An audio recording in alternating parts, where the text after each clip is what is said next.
ఈ social media ఇన్‌స్టాగ్రామ్‌లో మన దృష్టికొచ్చింది. ఒక ఒక అబ్బాయి ఏం చేసిండు, ఈ గన్‌రాత్ అట. వంశీ గన్‌రాత్ అని ఒక అబ్బాయి ఏం చేసిండు, it's an excellent job Hydra Telangana.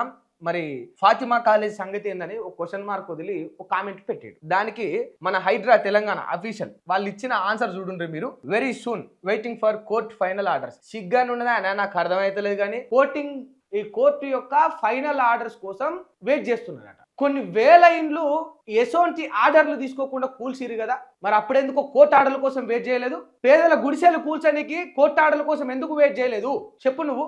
గుడిసెలు కూల్చడానికి కోర్టు ఆర్డర్ల కోసం వెయిట్ చేయవు నువ్వు, కనీసం నోటీసులు ఇవ్వవు నువ్వు. ఫాతిమా కాలేజ్ విషయంలో మాత్రం very soon waiting for court orders. దానికి ఒక ముచ్చట చెప్తారు వీళ్ళు. మెడికల్ కాలేజ్ అట, ఆ సిలబస్ అంట, ఇంకోటంట, విద్యార్థుల భవిష్యత్ అంట. 9 నెలల నిండు గర్భిణిది భవిష్యత్తు కాదా చెప్పు నువ్వు నాకు? స్కూలుకు పోతున్నావు, పసిబిడ్డ ఇల్లు కూలిపోయింది, రోడ్డు మీద పడిపోయింది, వాళ్ళది భవిష్యత్తు కాదా?